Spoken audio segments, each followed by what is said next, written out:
Ya estamos en comunicación con Oscar López, pediatra, infectólogo. Oscar, buenas tardes. Nahuel Crescenzo, Belén Martínez los saluda. Gracias por esta comunicación. Belén, Nahuel, ¿cómo les va? Buenas tardes. Doctor. Gracias a ustedes por llamar. Gracias. Hablamos de los niños que no tienen ni una sola vacuna aplicada.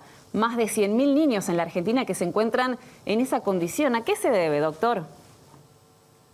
Bueno, es común que cuando uno se reúna con algún grupo de médicos a hablar sobre este tema, naturalmente uno diga, bueno, la culpa es de los padres que no los llevan a vacunar. Y yo tengo la convicción de que quizás sea uno de los eslabones, pero no solo es la culpa, no solo la responsabilidad de los padres, porque muchos de estos niños acuden a un centro de atención primaria para que le firmen para la asignación universal o para que le entreguen la leche o para algún plan de que esté cobrando y necesitan que haya un control médico. Sí. Y dentro de esos controles está el control también de cómo está el calendario de vacunas. O sea que ya ahí hay otro eslabón más que sería responsable de esto, que somos los médicos.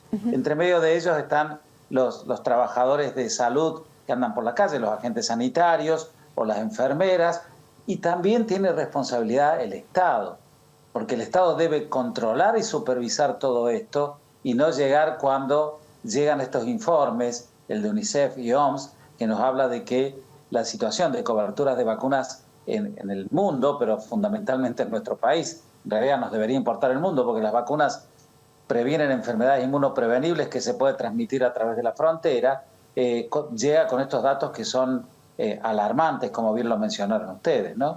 Sí, ahora, ¿de qué enfermedades hablamos? Por ejemplo, sarampión, otro tipo de dolencias que pueden claramente comenzar a potenciarse y generar un drama sanitario muy grave.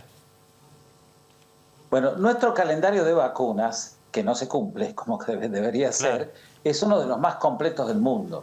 Yo te diría, en los primeros 6 meses de vida, un niño va a estar cubierto para tuberculosis, hepatitis B, enfermedad invasiva por un germen que se llama neumococo, que produce neumonía, meningitis, otro germen que se llama meningococo, que produce meningitis, otro germen que se llama hemófilo, que produce neumonía, meningitis, para difteria, tétanos, tos convulsa, parálisis infantil, un tipo de diarrea, que es una diarrea por rotavirus, y a los 6 meses también ya la primera dosis de la vacuna antigripal.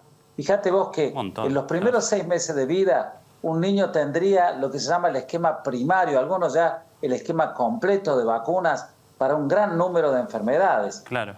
Muchas de estas enfermedades, por ejemplo, si yo diagnostico a un niño con una meningitis por meningococo, automáticamente debo ir al jardín de infantes, a la casa donde concurre ese niño, para hacer lo que se llama un bloqueo o profilaxis y evaluar el estado inmunitario de esos niños. Ahí te doy un ejemplo solo hasta los 6 meses. Al año de edad le vamos a sumar triple viral, donde encontramos sarampión, que es una de las preocupaciones en nuestro país y en el mundo, rubiola, encontramos también enfermedades como hepatitis A, en el caso de nuestra región, yo soy de Misiones, fiebre amarilla, son las enfermedades que tenemos que tener muy en cuenta, porque pueden generar brotes epidémicos severos.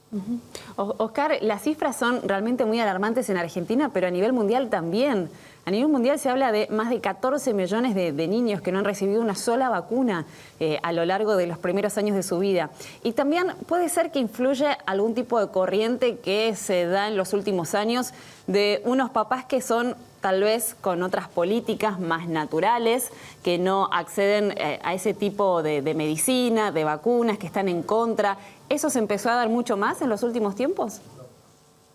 Sí, se empezó a generar de cuando aparecieron las vacunas de COVID. Ahí los grupos antivacunas se empezaron a fortalecer. Yo, si tenés 2 segundos, te cuento cómo es la historia. En el año 70 y pico, no recuerdo exactamente el año, un médico en Inglaterra de apellido Wakefield publica en una revista muy prestigiosa de Lancet, y él dice que la vacuna triple viral, que para sarampión, rubiola y papera, en aquellos niños con autismo podía producirle una enfermedad mucho más severa.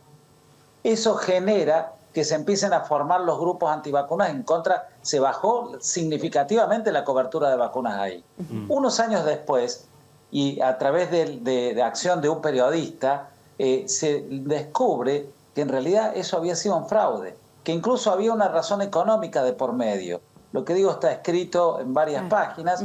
Llegó a tal punto que la Escuela de Medicina de Inglaterra es como que le sacan el título o lo desmatriculan a este médico, pero la frase final que dice casi toda la bibliografía, el daño ya estaba hecho. O sea, los grupos antivacunas se prendieron de eso, pero no hay ninguna evidencia científica que pasen estas cosas que mencionó Walkerfield o que mencionaban algunos médicos o algunas personas, incluidos médicos, con la pandemia, donde decían que nos van a controlar desde la NASA cuando nos vacunen, o que se nos van a pegar los autos en los brazos porque las vacunas tenían un poder de imantación. Una realidad, mitos que había que salir a la palestra a desmentirlos y a demostrar que la vacuna tenía reacciones adversas como cualquier otra vacuna, pero que eran vacunas estudiadas desde ese punto de vista y que los riesgos eran menores en comparación a los efectos beneficiosos.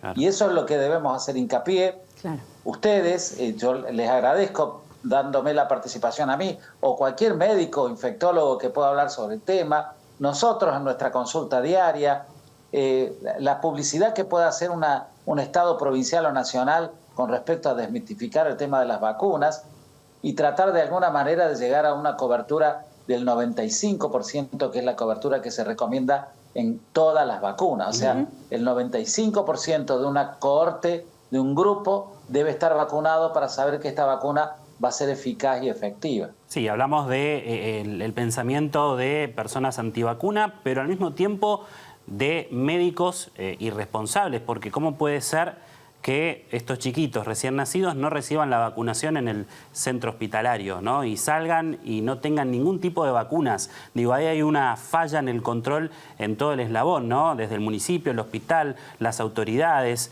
y nadie dice nada y nadie hace nada. Sin lugar a dudas, y te lo mencioné en primer momento, claro. Yo te dije, lo primero que uno dice, y son los papás que no van a vacunar. Claro. Pero en realidad me ha tocado dar en algunos ateneos o conferencias en mi hospital y en algunos otros lados, donde he dicho, ¿y nosotros? ¿Cuál es nuestra responsabilidad? Claro. Y en realidad creo que han quedado pensando mucho de los médicos, porque vuelvo a decirte, son pacientes que van, el certificado de aptitud física que se pide en nuestra provincia y en el país también, a donde uno tiene que examinar al niño, tomarle la presión, medirlo, la frecuencia cardíaca, si tiene alguna discapacidad, y ver el carnet de vacunas. Pero lo mismo se da la aptitud de educación física sin revisar a veces el carnet de vacunas. Claro. Entonces tenemos nuestra responsabilidad también los profesionales de la salud.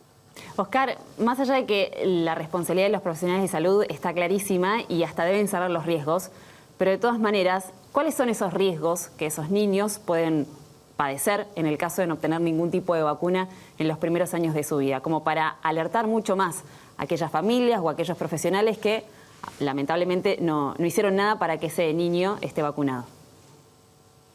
Bueno, como te decía, las enfermedades que da cobertura en los primeros 6 meses, podemos hablar hasta la edad adulta, a pesar de que yo soy pediatra, pero hay enfermedades, por ejemplo, poliomielitis, una enfermedad que está siendo erradicada del mundo, claro, con algunos riesgos ahora en las zonas de conflictos en Israel, Gaza, con algunos riesgos que la OMS ha mencionado que pueden llegar a aparecer de esta enfermedad.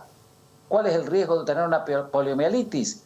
Desde la muerte, claro, hasta quedar con una discapacidad total, una parálisis total, o a depender de un respirador para vivir. En el país hay 4 vacunas para meningitis y en nuestro calendario hay 3 vacunas de esas 4. Padecer una meningitis, si no es tratada a tiempo, tiene altísimo riesgo de mortalidad y de dejar secuelas. Por ejemplo, o las neumonías, como te decía, tétanos, una enfermedad que hace muchos años que no se ve, pero que nosotros hace un par de años atrás hemos tenido la oportunidad de tener un tétano internado en nuestro hospital y seguramente muchos de otras provincias que escuchen esto se van a contar lo mismo.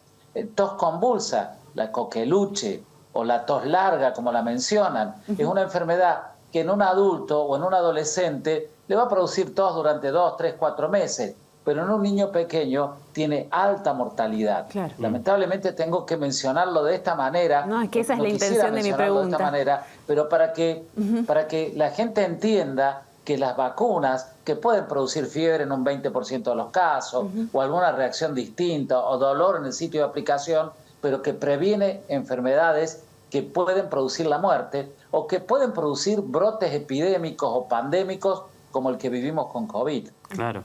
Que se redujo esa pandemia cuando la vacuna empezó a ser efectiva.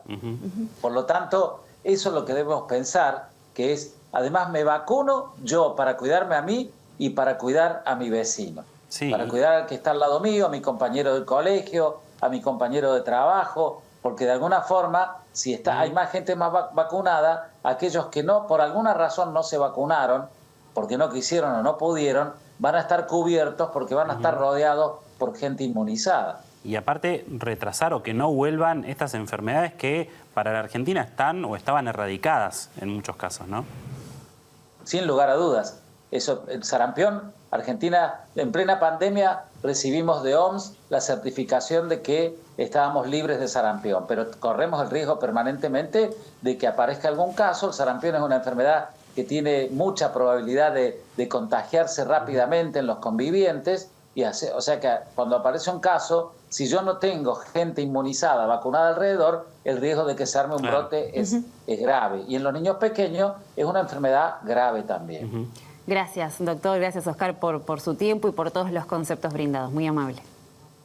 No, gracias a ustedes. Que pasen buen día. Gracias. Si te gustó nuestro contenido, suscríbete al canal y activa la campanita. Y si querés ver toda nuestra programación en vivo, entra a www.unifetv.com. Sumate Unife.